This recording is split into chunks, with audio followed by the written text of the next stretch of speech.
Olá, gente. Vamos aqui, né, novamente para a segunda parte do nosso capítulo. Lá na parte um, eu conversei com vocês acerca, né, da origem desse termo, né, do que é o subdesenvolvimento em si, quais são as diferenças, né, entre o subdesenvolvimento e o desenvolvimento.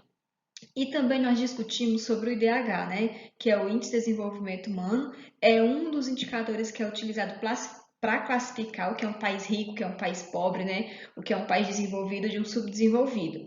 E que esse IDH ele leva em conta, né, três aspectos que estão relacionados à saúde, à educação e à renda per capita, certo?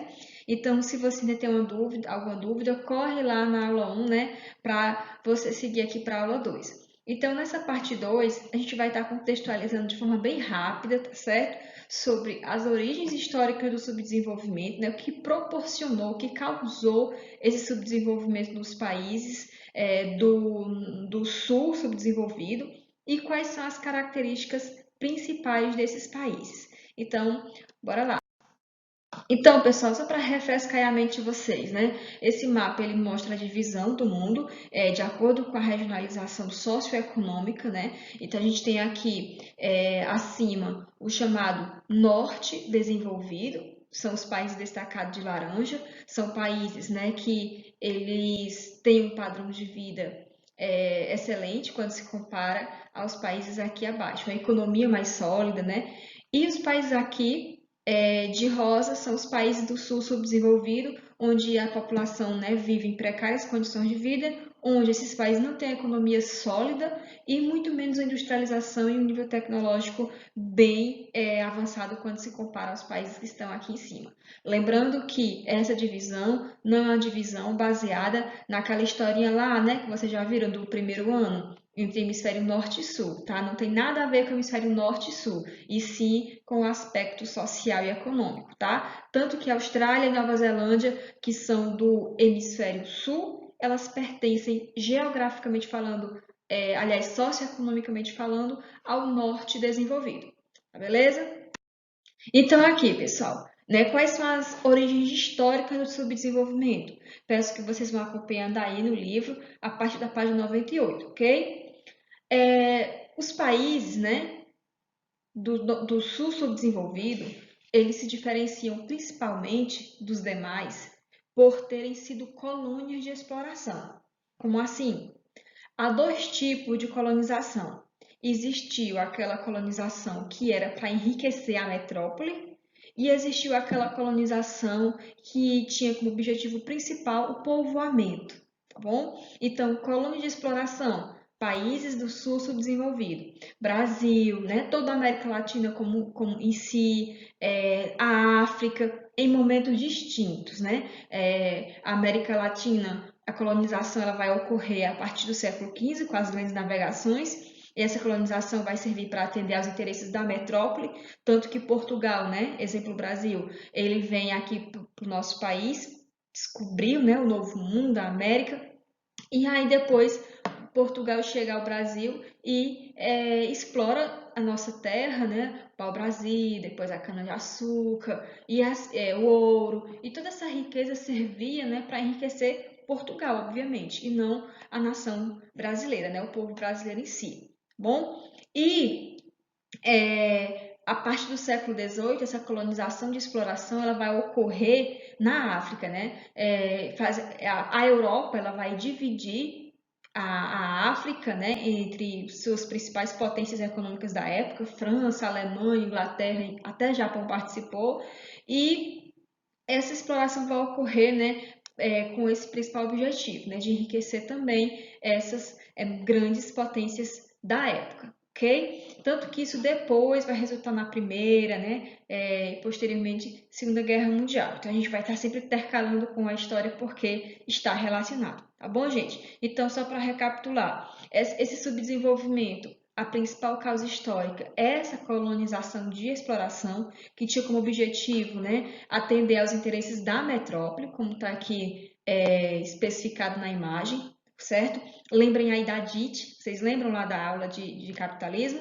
Divisão Internacional do Trabalho. A DIT, na época do capitalismo comercial, né? Era um andite, onde a colônia enviava recursos naturais e minérios, né, ouro, enfim, ferro, para enriquecer a metrópole, ok?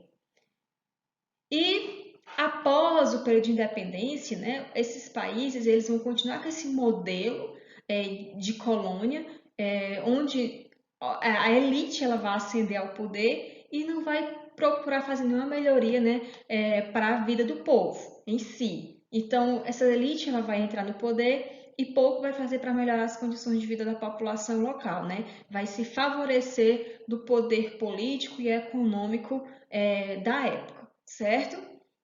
Então, só para a gente esquematizar aqui como foi esse processo. Na África e na Ásia, a colonização, né, de exploração ela vai ocorrer mais tarde, só no século XIX e XX, contando também com a participação de ingleses, franceses, alemães e belgas, né? E há que destacar também que o processo de colonização teve características bem diferentes de uma região para outra.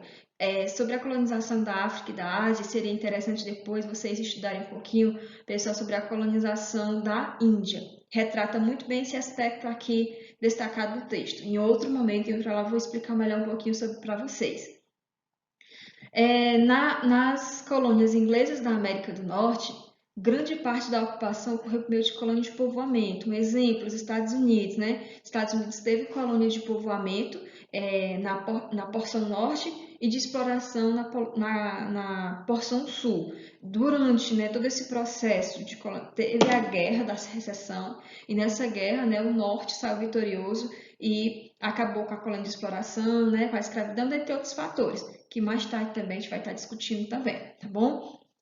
Na América Latina, né, África e Ásia, prevaleceram as colônias de exploração, especialmente na América Latina, né, no século XV, com portugueses e espanhóis.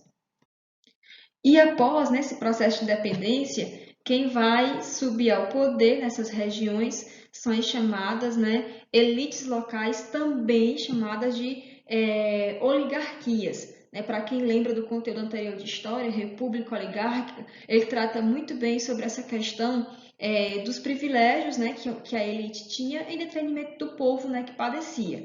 A maior parte, né, elites, né, que eram privilegiadas, que estavam ao poder, e também era formado por governos corruptos. Gente, só lembrando aqui para vocês que ainda no Brasil colonial, né, foi instauradas as chamadas capitanias hereditárias. Vejam como isso é importante. As capitanias hereditárias eram 15 faixas de terras, né, retilíneas, paralelas ao Equador, e cada faixa de terra dessa pertencia a um donatário, a um capitão donatário. E por que era donatária, né? Capitania hereditária? Porque passava de pai para filho. Então, percebam, por que a colonização de exploração ela é tão grave nesse contexto do subdesenvolvimento? Porque o acúmulo de riqueza, ele começa ali. Então, a concentração de terras nas mãos de uma minoria começa lá com as capitanias hereditárias, né? Quando ocorre essa divisão de terras para um senhor tomar de conta de todo aquele contexto ali de terras. Tá bom? Então, uma concentração de renda vem ocorrendo no Brasil desde o período colonial e ela vai se intensificar também com os governos, né, vindos de uma elite, né, local, as chamadas repúblicas oligárquicas, né, como teve aqui no Brasil. E esses governos pouco fizeram, né, para melhorar as condições de vida da população. Então, quais são as características básicas, né, dos países subdesenvolvidos? Primeiro, as condições de vida precárias, né? Isso é uma marca registrada desses países. A população não tem acesso a saneamento básico, né, que é a coleta de lixo, tratamento de água, de esgoto adequado. Geralmente a população desses locais possui, pessoal, uma alta mortalidade infantil, bom? Então, por isso que esses índices de saúde possuem uma alta taxa de analfabetismo, por isso que esses índices de saúde e educação, eles são muito importantes na contagem do IDH, certo? Outra característica dessas nações é a dependência econômica e financeira, né, para com outras nações. Isso faz com que ocorra essa terceira característica, que é a questão do endividamento externo. Países subdesenvolvidos, eles têm um elevado grau, né, de endividamento externo, de dívida externa, né, com o FMI, por exemplo, que é o Fundo Monetário Internacional, né, e assim por diante. E aí vocês vão perceber como a dívida externa desses países aumenta de maneira bem intensa, né, desde os anos 70 até os anos 2013. Outra característica desses países são os baixos investimentos que eles fazem em setores importantíssimos, que é de saúde, educação, e lógico que isso, a falta de investimento nesses setores, acaba causando, gente, uma dependência tecnológica. Se nosso país, por exemplo, investisse mais em educação e desenvolvimento tecnológico, ele seria menos dependente da tecnologia de outros países, né? Como os Estados Unidos, a Alemanha, Inglaterra, Japão, dentre outros. Então, o livro ele vai citar como exemplo para vocês essa comparação aqui. Quanto que os Estados Unidos investem em educação? 5,2% do PIB. Quanto que o Brasil investe em educação? 5,8% do PIB.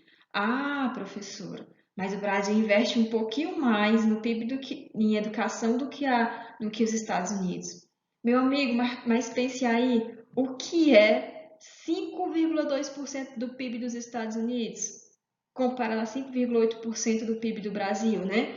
O PIB dos Estados Unidos, gente, ele é gigantesco. Então, 5,2% do PIB dos Estados Unidos equivale a mais de 17 bilhões de dólares, enquanto no Brasil apenas 2 bilhões. 5% do nosso PIB é 2 bilhões de dólares. Então, o que a gente percebe hoje, na atualidade política brasileira, é que os governos que entram, eles estão diminuindo recursos da educação, né? Procurando cortar gastos com a educação, e isso, gente, diretamente afeta o futuro da nação, né? Significa menos pesquisa, menos desenvolvimento tecnológico, ok? Um povo que não estuda, gente, é um povo sem muita perspectiva, certo? Então, nenhum país no mundo, gente, conseguiu evoluir, se desenvolver sem investir em educação de qualidade, né? Sem investir em pesquisa e desenvolvimento científico. Então, isso é um exemplo bem, bem claro, né? E tem casos mais graves ainda, que é o caso da Angola, né? Do Peru e assim por diante, tá bom? E aqui, gente, rapidamente mostrando o ranking dos países, né? Onde coloca aí a posição do IDH. Então, os DHs mais elevados do mundo é a Islândia, a Noruega, a Suécia também, que não está aqui. E o nosso país, ele está em 71, posição 71, certo? Em índice de desenvolvimento humano. E essa desigualdade, gente, ela se estende a vários setores. Não só a questão social, econômica em si, mas também a política. Vamos ter aqui como exemplo, ó, a alfabetização, né, em 2013 entre homens e mulheres na Islândia. 99% dos homens e mulheres alfabetizados. Agora vamos lá, por exemplo, para o Paquistão, né? 67% dos homens e 42% das mulheres. Acessos parlamentares ocupados por mulher. Nos países desenvolvidos, esse número ele é bem maior, enquanto nos países subdesenvolvidos, essa desigualdade na política ela também é assistida, né? Ela também é observada. Aqui, entre países desenvolvidos e subdesenvolvidos, vocês percebem a diferença enorme da quantidade de mulheres que participam da vida política, tá bom? Então, gente, é isso. A gente se vê nas próximas aulas, tá bom? Bons estudos e não é férias, né? Fique em casa e estude em casa. Até breve, gente.